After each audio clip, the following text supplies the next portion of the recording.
Hey, what's going on, guys? My name is Damien. Welcome back. This is my Flash episode 18 video. So normally I do post these right after the episode airs or as soon as I can, but I decided to do it today instead. I wanted to collect some thoughts on the episode because it was such a good episode, and I think Teddy Sears, he plays, Hunter Zolomon or Zoom or however you'd like to call him, but that's his character on the show, and he really has just hit this character. He's hit a home run with it. He is really, really on point. And I'm going to do a separate video on his character tomorrow, I think, because there's a lot that I need to talk about when it comes to his character specifically. But let's get right into it. I'm going to share my thoughts and opinions on the episode. And to me, this is one of the 5 best episodes that they have done this season. And when I do my video at the end of the season to recap and basically point out my 5 personal picks for best episodes this season, it'll definitely be on the list. So the episode really opens up with that lovely backstory for Hunter. And what I liked about it, it was able to accomplish one very important thing. The flashback really serves as a sense of understanding for the Hunter Zolomon character, because you're able to see that this is how different him and Barry are. Like, the way they were raised literally alters who they are as people. It defines who they are, rather. And the choices they make and who they became as adults was literally because of their upbringing. And Hunter Zolomon, he really just had a terrible life in many ways when you look at it. To see your dad execute your mother right there, and to then basically be a deranged maniac, and then to become a deranged speedster by getting the Speed Force and becoming one of the most powerful Flash villains, is a whole different level of crazy. So, and that's why I really just appreciate Teddy Sears for what he's been doing with the character. His dialogue was great in last night's episode, and it really just, for me personally, I enjoyed it a lot. So let me know what you guys think about his character, and comment down below, leave a like on the video, and share your thoughts as always. So I don't know if any of you guys have seen Flashpoint, but when they had Hunter Zolomon in the mental institution and he was sitting on the chair receiving electroshock therapy, that was actually, it really reminded me of the Flash recreating the experiment that made him the Flash in the Flashpoint Paradox movie. So I don't know if you guys have seen that movie, but that is what it reminded me of. And there's only a few times where episodes will actually jump out at me as far as a comic book reference goes, but that was one of them where I felt really just, that was like the first thing that popped into my mind when I saw that. So that was pretty cool.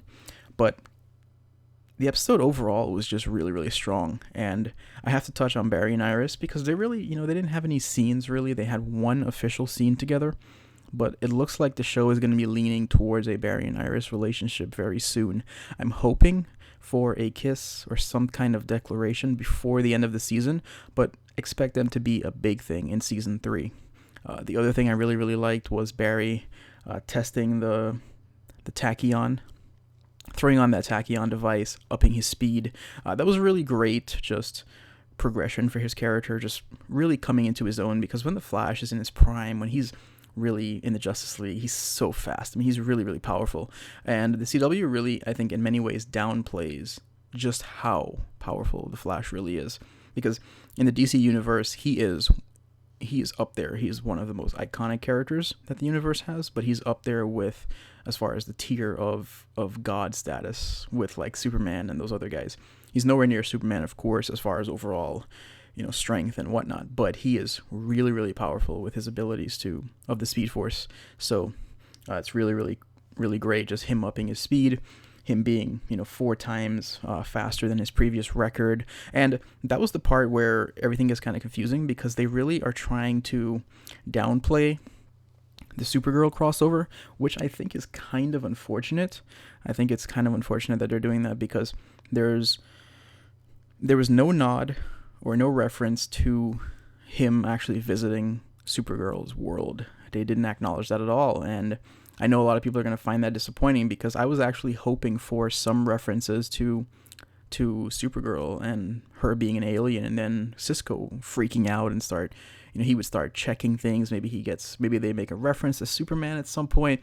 There's a lot of things they could have done with that, and they didn't do it. So, but I understand why they're doing it. It's different networks, and they're gonna try to downplay it and just try to keep it as disconnected as possible. It's really, I'm not gonna fault them for it.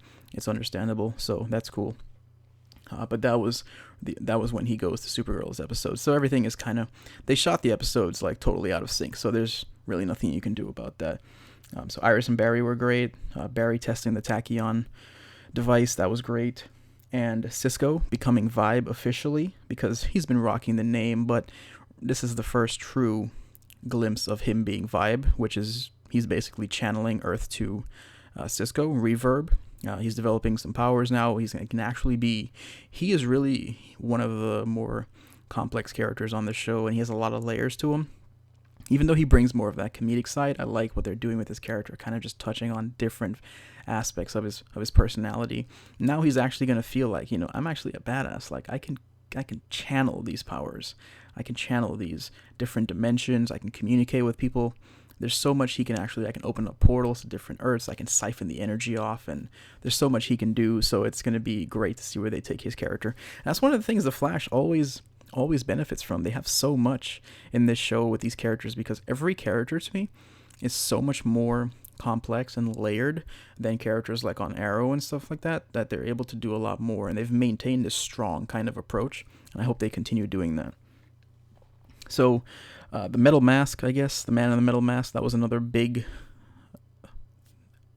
I guess, plot line for the episode. But Zoom he's been kind of secretive about this guy in the mask. So the reveal, I saw that they said the reveal will definitely happen by the season finale, but I'm pretty sure everyone's going to know who the man in the mask is before the end of the season, so look for that coming up soon. There's a lot of theories about who he could be. Let me know who you think he is in the comment section down below. If you have any really fleshed out theories you want to share, would be great to hear them.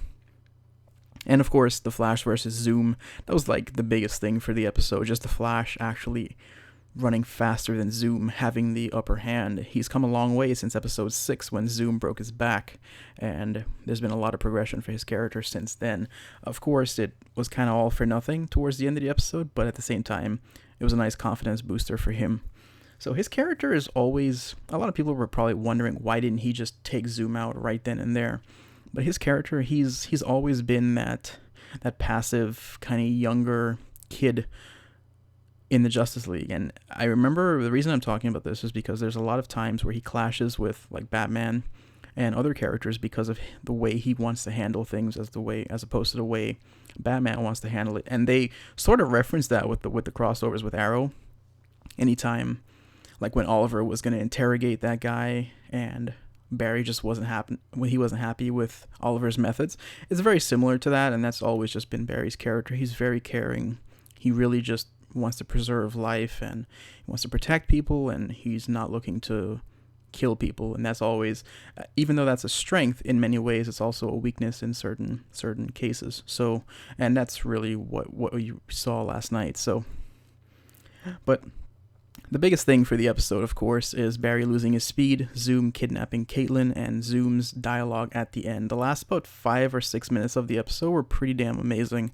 His overall oh snap moments. Zoom commands the screen, and this is why I'm going to do a separate video, because there's a lot I want to talk about him specifically. But the episode was amazing. Him kidnapping Caitlin, him having that small glimmer of good that Caitlin was able to reach, and it's going to be really, really great to see their dialogue in next week's episode, because they're going to have a decent amount of dialogue where they talk about some things and really get into his motivations some more and just kind of flesh out his character some more, because he's already really, really fleshed out now. His backstory is really great. And even though they've made a lot of changes, especially things like the Time Remnant to me personally is lame. I mean, I've never really read Flash comics like that, but I try to go and learn things about the Flash comics, and I've seen a lot of the DC movies, and I try to at least, maybe glance or read summaries of some of the comics.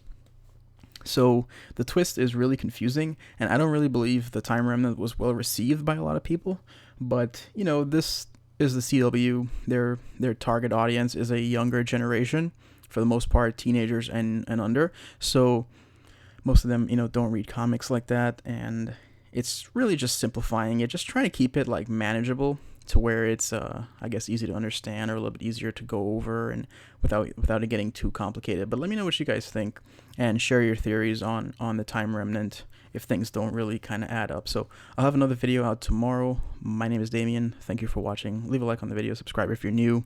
And again, the episode was phenomenal. A 9 out of 10 from me.